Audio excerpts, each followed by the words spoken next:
नमस्कार, मैं हूँ मनविंदर। एमवीएन नेटवर्क पे आप सभी लोगों का बहुत स्वागत है। लोकसभा चुनाव सर पर हैं। अगले 2 या 3 दिन में इलेक्शन कोड ऑफ कंडक्ट लग जाएगा। लेकिन कुछ वो लोग काफ़ी घबराए हुए हैं जिन्हें अपनी हार बहुत सामने दिखाई दे रही है, बहुत साफ दिखाई दे रही है। प्रधानमंत्री नरेंद्र मोदी स्वयं कह रहे हैं कि अब की बार 400 पार। इट मीन्स वो बहुत कॉन्फिडेंस है तीसरी बार प्रधानमंत्री बनने के लिए और इसी बात से विपक्ष डरा हुआ है। वहीं विदेशी ताकतें भी मोदी के कद से काफ़ी खौफज़दा हैं। उसी का नतीजा है कि सो कॉल्ड किसान आंदोलन इस समय शंभू बॉर्डर पे चल रहा है और अब नमाज़ी को पुलिस की लात पर बात हो रही है और कुछ मुल्ला मौलाना कह रहे हैं, बहुत सारी बातें निकल के आ रही हैं, तमाम सोशल मीडिया पर भी इस पे बयानबाज़ी हो रही है और जो बात निकल के आ रही है कि मौलाना ये कह रहे हैं कि सड़क पर नमाज़ पढ़ना गलत है। जब ये साफ़ है कि हर नमाज़ी को सड़क पर नमाज़ पढ़ना गलत है, तो वो गलती क्यों? मक्की मस्जिद के मुफ्ती आदिल कहते हैं कि हमारे यहाँ सड़क पर नमाज़ नहीं होती है, हमारी कमेटी के लोग नज़र रखते हैं कि कोई भी सड़क पर नमाज़ ना पढ़े और बीते शुक्रवार की नमाज़ जो है, सड़क पर पढ़ी जाती है। इसके साथ ही मुफ्ती आदिल जो हैं, वो चौकी इंचार्ज मनोज कुमार तोमर को सस्पेंड करने को नाकाफ़ी मानते हैं। वो कहते हैं कि चौकी इंचार्ज मनोज कुमार तोमर ने एक नहीं कई लोगों को नमाज़ पढ़ते वक़्त लातें मारी। ये हिंदुस्तान को शर्म करने वाली घटना है। बड़ा सवाल है कि अब सड़क पर नमाज़ जायज़ नहीं है, तो फिर सड़क पर नमाज़ क्यों? इसी पर चर्चा करते हैं और मेरे आज के बहुत ही ख़ास मेहमान लंदन से मेरे साथ जुड़ रहे हैं। तेजेंद्र शर्मा जी जाने-माने पत्रकार हैं और मेंबर ऑफ ब्रिटिश एम्पायर भी हैं। मैं उनको जोड़ लेती हूँ और उनसे समझते हैं कि क्या है सारा माजरा। सर आपके नमस्कार, बहुत-बहुत नमस्कार, स्वागत आपका। धन्यवाद और आप आपके सारे पहली बार सुनने वालों को नमस्कार। सर आप पहली बार मेरे शो में जुड़ रहे हैं। Very warm welcome again. मैं शर्मा जी आपका शो देखता रहता हूँ लंदन में। आप जी, दिखाई देती हैं यूट्यूब चैनल्स पे, तो अच्छा लगता है कि भाई हाँ कोई लगातार काम कर रहा है। Thank you sir. Sharma ji सड़क पर नमाज़ पढ़ना गलत है, तो फिर भी सड़क पर नमाज़ पढ़ी जा रही है और उसी का नतीजा है इंदरलोक में मक्की मस्जिद के नज़दीक जो भी बैड शो क्रिएट किया गया। क्या कहते हैं आप? देखिए, एक सीरीज गलत बातों की हुई, एक के बाद एक के बाद एक। भारत जो है एक बहुत इमोशनल किस्म का देश है। यहाँ जी, हर बात इमोशंस पे चलती है, लॉजिक बहुत कम इस्तेमाल होता है। भारत में भी ये कानून है कि सड़कों पर आप इस तरह से ट्रैफिक को रोक कर कोई ऐसा काम नहीं कर सकते। हो सकता है नमाज शब्द ना लिखा हो, मगर आप कोई भी ऐसा काम नहीं कर सकते जिससे सड़क पर आने जाने वाले वाहनों को दिक्कत हो, पैदल चलने वालों को दिक्कत हो। ऐसी परमिशन नहीं है। तो पहली गलती तो ये कि भाई कुछ लोगों ने ये निर्णय लिया कि हमें इंदरलोक की मेन रोड पे फ्लाईओवर के नीचे बैठ के नमाज पढ़नी है। ये पहला गलत निर्णय है। दूसरा क्या हुआ कि एक पुलिस अधिकारी जो वहां मौजूद था, उसने पहले तो उन लोगों से कहा कि ना पढ़िए। जब वो नहीं माने तो कुछ उसने हाथ से परे किया धक्का लगा के। जब वो नहीं माने तो उसने एक दो लोगों को ठोकर ठीक, मारी। जी, अब ये है कि ये जो उसने किया ये पूरी तरह से गैर कानूनी है। पुलिस की वर्दी में आप जो भी काम करें वो कानूनी नहीं होता। पुलिस के किसी भी अधिकारी का ये मूल काम है कि वो अपना हर काम कानून के दायरे में बंद रह के करे।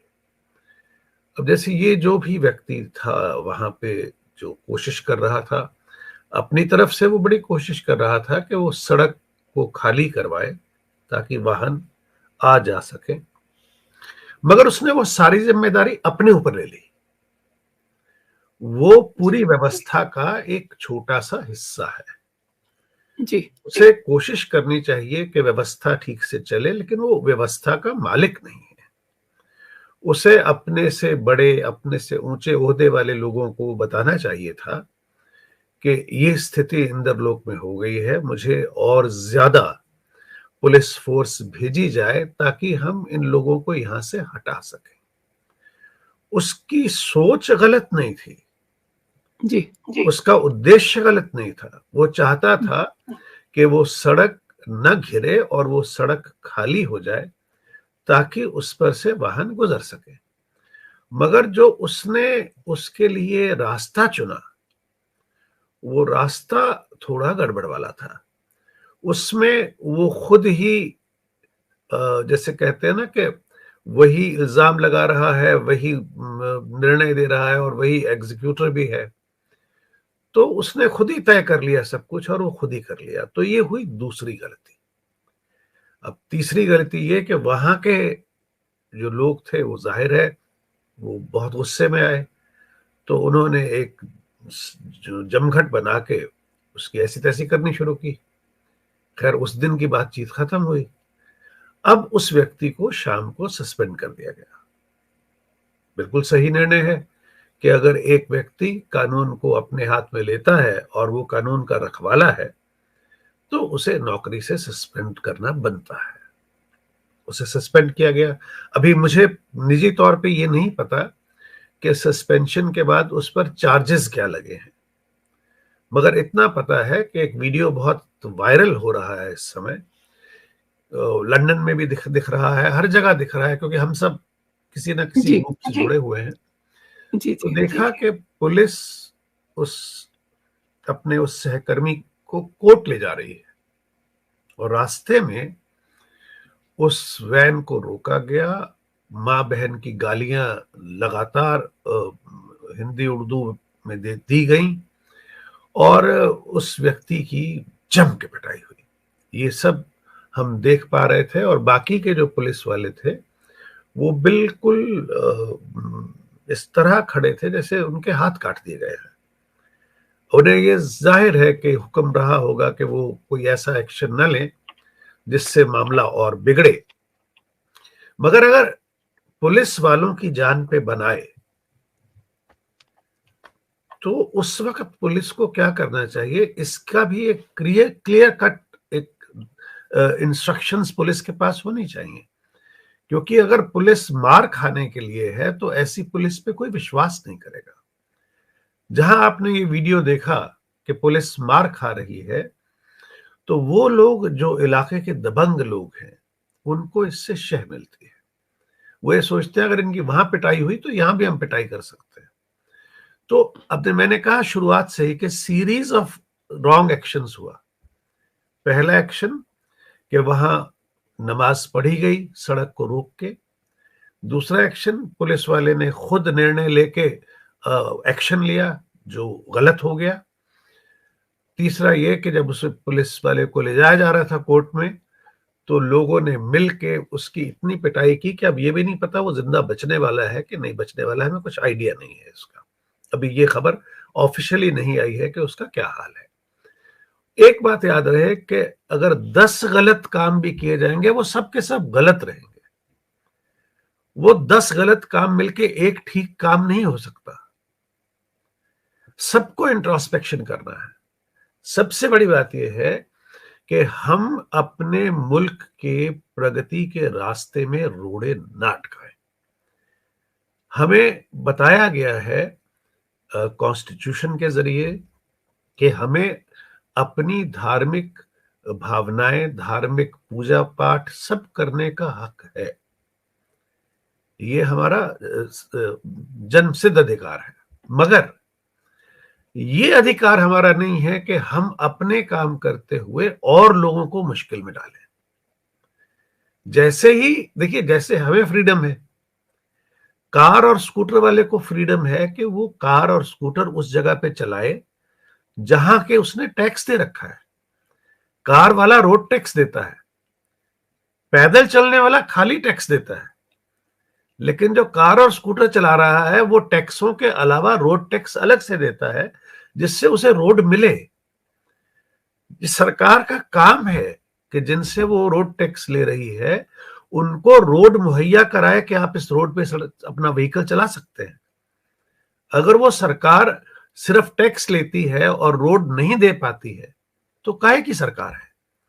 और सरकार को ये समझना होगा कि ये गंभीर मसला है, इससे आंखें मूंद के कोई रिजल्ट निकलने वाला नहीं है। आपको चाहे अप्रिय निर्णय लेने पड़े, चाहे सख्त निर्णय लेने हैं तो सख्त निर्णय लेने हैं, चाहे वो पुलिस वाले के सब अगेंस्ट हैं, चाहे वो उन लोगों के अगेंस्ट हैं जिन्होंने सड़क को पहले रोका और फिर पुलिस वाले की पिटाई लगाई।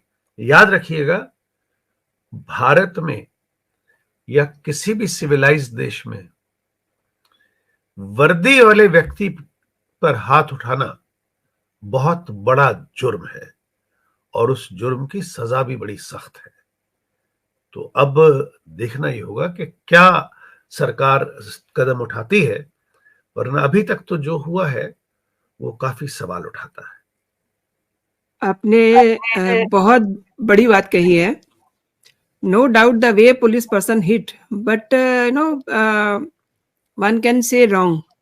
लेकिन पुलिस पर्सन वो अपनी ड्यूटी कर रहा है, अगर उन्हें वहां से ना हटाता तो हो सकता है कि कोई मतलब उनको वाहन हिट कर जाता, अगर वो हिट ना करता तो। और फिर क्या होता, ट्रैफिक भी आउट ऑफ कंट्रोल होता। और अगर कोई मतलब बाय द वे कोई गाड़ी या किसी को कुछ भी हो सकता था, उसके बाद फिर उस गाड़ी का क्या हाल होता। एंड फिर अभी तो पुलिस ने उसको हिट किया है, इतने सारे प्रदर्शन हो रहे हैं, देखिए कैसे माँ बहन की गालियां, मतलब मैं आपको वो वीडियो नहीं दिखा सकती यहाँ जो रविवार को हुआ है। और अब आपने ये बात ठीक कही कि मतलब पुलिस वाले को कानून हाथ में नहीं लेना चाहिए, ठीक है, लेकिन अब जो आगे हो रहा है उस पे सर आप क्या कहते हैं, मतलब व्हाट देखिए, शुड। ऐसा है कि एक बात तो हमें याद रखनी होगी कि दिल्ली एक ऐसा प्रदेश है जो भारत सरकार, जो केंद्र सरकार है, उसका ही वहां पे लॉ एंड ऑर्डर का की जिम्मेदारी है। तो यानी कि जो दिल्ली में पुलिस है और दिल्ली में जो कानून है वो सीधा केंद्रीय गृह मंत्रालय के निर्देश में आता है। तो ये गृह मंत्री शाह की जिम्मेदारी है, अमित शाह की, कि वो इसे गंभीरता से ले। ये कोई ऐसा मुद्दा नहीं है जो दरी के नीचे दबाने से दब जाएगा, ऐसा नहीं है। ये एक बहुत ही क्रिटिकल मुद्दा है, कॉम्प्लेक्स किस्म का मुद्दा है। देखिए, पहले मैं आपको बताऊं कि अबू धाबी, दुबई में अगर आप सड़क रोक के नमाज पढ़ते हैं, अब वो एक मुस्लिम देश है, तो मैंने सुना है कि 22,500 दिरहम का फाइन होता है, और अगर आप फाइन नहीं देते हैं तो आपको कोड़े लगते हैं। तो यानी कि मुस्लिम देश में सड़क पर नमाज पढ़ना मना है। यूरोप में आप कहीं सड़क पे बैठ के नमाज नहीं पढ़ सकते। यूरोप में अगर खास तौर पे फ्रांस जैसी जगह पे आप कुछ ऐसे ट्राई करते हैं तो आपको बहुत सख्त तरीके से निपटा जाता है। तो हमें ये ध्यान रखना है कि हम भारत में एक बनाना रिपब्लिक की तरह ना पेश आए। ये होना चाहिए कि हम एक ऐसा मुल्क हैं जो जहां लॉ एंड ऑर्डर को एनफोर्स किया जा सकता है। हमें इस सर से एक चीज मैं आपसे जानना चाह रही हूँ, क्या इन लोगों को 70 साल में ये आदत पड़ गई कि ये ऐसा करते रहेंगे और इनको गवर्नमेंट इनको इग्नोर करती रहेगी? What do you think? देखिए, जब भारत स्वतंत्र हुआ उस दिन किसी भी पक्ष ने नहीं कहा कि मुझे विशेष दर्जा चाहिए। कहीं से ये आवाज नहीं आई थी कि हमें विशेष दर्जा चाहिए। तो फिर आहिस्ता आहिस्ता एक पर्सनल लॉ बोर्ड बना, एक पर्सनल लॉ बनने शुरू हुए।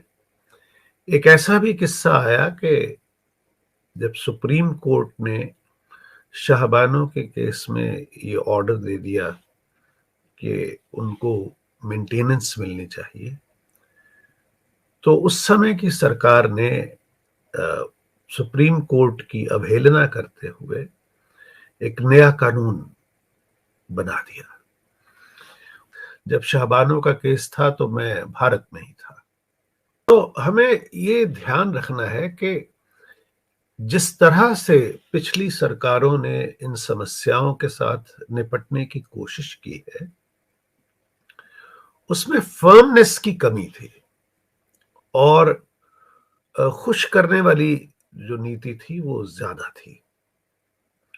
होना ये चाहिए कि भाई एक देश है, सब पे एक ही कानून हो।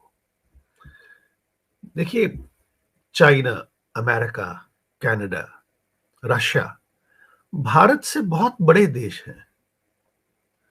फ्रांस में 75 जबानें बोली जाती हैं, मगर ऐसा नहीं होता है कि वो एक अलग देश बन गया या किसी के अलग राइट्स हो गए। ऐसा कुछ नहीं है, सबके बराबर राइट्स हैं। अब ऐसा क्यों नहीं है कि यूरोप में, अमेरिका में वो सब चीजें नहीं मांगी जाती? राजीव गांधी की सरकार ने उस समय ऐसे निर्णय लिए। मनमोहन सिंह जी ने भी पार्लियामेंट में एक बार एक स्टेटमेंट दी कि इस मुल्क के जो रिसोर्सेज हैं उस पे किसी खास मजहब के लोगों का पहला हक है। इस तरह की जब स्टेटमेंट्स हम देते हैं तो हम सब ये भूल जाते हैं कि इनके इम्पैक्ट क्या होंगे, समाज पे इसका एग्जैक्टली। असर क्या होगा। मैं ये कह रहा था कि यूरोप में, अमेरिका में, इंग्लैंड में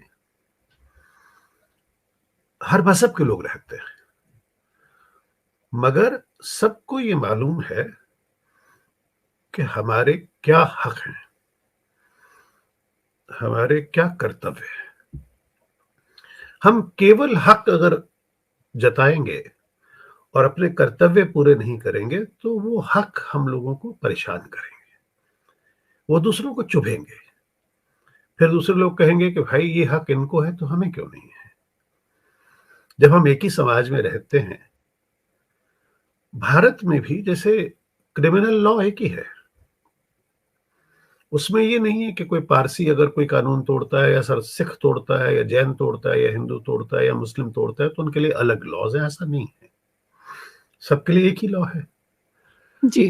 तो फिर और जो जो बात आप कह रहे हैं ना सर, हम उसके बहुत नज़दीक हैं, हम उसको टच करने वाले हैं, क्योंकि शाह बहुत जल्दी यूसीसी भी लाने वाले हैं, तो उनमें काफ़ी चीज़ें कवर होंगी। अब देखिए, वो जब आएगा उस पे डिस्कशंस होंगे, मुद्दे उठेंगे, तो हम why should we jump the gun. मैं क्योंकि विदेश में रहता हूं तो मैं यहाँ देखता हूं कि यहाँ किस तरह से सब लोग अपना बिहेवियर रखते हैं, अपना व्यवहार कैसा रखते हैं। यहाँ कोई नहीं मांगता वो चीजें जो भारत में मांगते हैं। भारत में जैसे कुछ बिगड़े हुए बच्चे होते हैं ना, माँ बाप के लाड से बिगड़ जाते हैं, कुछ इस तरह का माहौल है वहां कि या तो खिलौना मेरा है नहीं तो मैं किसी को खेलने नहीं दूंगा। कुछ इस तरह का वातावरण है। जी। तो हमें ये समाज तक बात पहुंचानी होगी बहुत शिद्दत से कि ये देश कानून से चलता है, संविधान से चलता है, ये देश मर्जी से नहीं चलता। और अगर कहीं कोई गलत कानून बना भी दिए गए हैं तो उनको सही किया जाना चाहिए। जैसे आर्टिकल 370 को लेके बहुत सवालिया निशान थे। तो अब पॉलिटिकल हिम्मत दिखा के उसे हटाया गया। उसके हमें नतीजे भी दिखाई दे रहे हैं, जो डेवलपमेंट कश्मीर में हो रही है, क्योंकि अब वहाँ सबको बराबर हक मिल रहे हैं। क्योंकि किसी भी डेमोक्रेसी में बराबरी जो है, इक्वालिटी, वो सबसे महत्वपूर्ण है। किसी भी व्यक्ति को अपनी जात या धर्म से कोई खास प्रलोभन सरकार से नहीं मिलना चाहिए। हम किसी भी धर्म में पैदा हो, हम किसी भी धर्म को माने, हम किसी भी जाति के हों, हमें बराबर का हिस्सा मिलना चाहिए, बराबर का हक मिलना चाहिए, और हमारे बराबर की रिस्पॉन्सिबिलिटीज है, उत्तरदायित्व है। तो जब हम इस तरह से मैच्योरिटी से सोचेंगे अपने देश के बारे में, केवल अपने निजी स्वार्थों के बारे में नहीं सोचेंगे, तभी हम अपने देश की जो समस्याएं हैं उनको ठीक कर पाएंगे, और ये हमारा उद्देश्य होना चाहिए। आपने बिल्कुल ठीक कहा। आपकी बातों से मैं 2 बातें ले रही हूँ। आपने कहा कि पुलिस वाले को अपने हाथ में कानून नहीं लेना चाहिए था। अब 2 सीन देखिए आप। एक तो वो है जिस दिन ये घटना होती है इंदरलोक मस्जिद के सामने, जब वो हिट करते हैं। उसके बाद क्या रायता फैलता है। देन आज जब उनको कोर्ट लेके जा रहे थे, तो जो दूसरे पुलिस वाले थे वो क्यों चुप थे? उन्होंने क्यों नहीं किसी को रोका? मैं वही तो जानना चाह रहा हूं। मैं ये सवाल जो आप मुझसे कर रही हैं, ये मैं यहाँ लंदन में बैठ के अमित शाह से कर रहा हूं कि अमित शाह जी, आप भारत के गृह मंत्री हैं, दिल्ली स्टेट आपके नीचे आती है, आपकी आंखों के सामने ये तो कुछ ऐसा ही नजारा लग रहा था जैसे महाराष्ट्र में एक जगह एक बार हुआ था कि साधुओं को मारा जा रहा था और पुलिस वाले इधर उधर चलते हुए दिखाई दे रहे थे। तो नहीं, ये देखिए ये मतलब आज शाम को हुआ है, तो मैं समझती हूँ कि कल तक इसका कोई ना कोई ज़रूर रिज़ल्ट सामने आएगा। ऐसा नहीं है कि पुलिस पर अटैक हो जाए और फिर अमित शाह चुप रह जाएँ, ऐसा तो कभी हुआ ही नहीं है। दूसरी होना बात ये है चाहिए। कि पुलिस पर जी, अटैक करने का किसी को हक नहीं है, जी, जी, किसी को नहीं है। जो भी हो, भारत में हर चीज कानून के दायरे में रह के होनी चाहिए। बिल्कुल। एक तो देखिए कुछ ताकतें ऐसी हैं जो अब जैसे नज़दीक आ रहे हैं चुनाव, उसको लेकर के मतलब कुछ ऐसे सीन क्रिएट करना चाहते हैं, जिससे बदअमनी फैले। मतलब कुछ तो ऐसे लोग हैं जो माचिस की तीली जेब में रख के चल रहे हैं इन दिनों, कि उन्हें मुद्दा मिले। अब आप जानते हैं कि शंभू बॉर्डर पे किसान बैठे हुए हैं, वो दिल्ली कूच करने के लिए तैयार हैं। अब उनको रोका हुआ है, तो जो दिल्ली में बैठे हुए हैं, वो लोग शैतानियत पे उतरे हुए हैं। जैसा कि आज शाम को सीन देखा हमने, वो तो बहुत ही हॉरिबल था। मतलब उन पर जैसे आप कह रहे हैं कि कुछ करना चाहिए था पुलिस वालों को। पुलिस वाले कैसे उन पे करते? एक पुलिस वाले ने किया, तो इतना सारा बवाल हो गया। उसके बाद अगर वहाँ कोई एक्शन होता, तो उसके बाद आप समझ सकते हैं कि और एक चीज़ और नोटिस करने की है, जिस समय फर्स्ट डे का जो वीडियो वायरल होता है, आपने नोटिस किया होगा कि ऑल ऑफ सडन एकदम हुजूम आता है, जो वहाँ नहीं था। जिससे ये लगता है कि ये कोई साजिश का हिस्सा है, एंड आज फिर वही हुजूम दिखाई दिया। देखिए, ऐसा है कि जहां तक भारत में समस्याओं का की बात हम कर रहे हैं, इलेक्शन जब जब होगा कोई ना कोई बात तो होती दिखाई देगी। लेकिन ये सच है कि किसान बैठे हैं दिल्ली के बॉर्डर पे। मैंने देखा था कि अब शायद बहुत कम लोग रह गए हैं, ज्यादातर लोग अपने हाँ, गांव कोई चले उसकी गए। उनकी हवा निकल गई है। तो वो फंडेड पूरा जो है आंदोलन पूरा फंडेड है। फर्जी किसान है, उनको दिहाड़ी मिल रही है। बेचारा जो किसान है वो तो खेत में काम कर रहा है। जी ये जी, लोग तो इन्हें खालिस्तान सपोर्ट कर रहा है, इन्हें आईएसआई सपोर्ट कर रहा है, इन्हें आम आदमी पार्टी सपोर्ट कर रही है और इन्हें कांग्रेस भी सपोर्ट कर रही है। आपको क्या ये लगता है कि इस समय जो हमारी सरकार है, वो देश के लिए नहीं सोच रही है? नहीं, मैंने ऐसा बिल्कुल नहीं कहा। मैंने चुनावों की बात की। ये जी, सरकार अगर देश की नहीं सोच रही होती तो सबसे पहले इसकी आलोचना मैं कर रहा होता।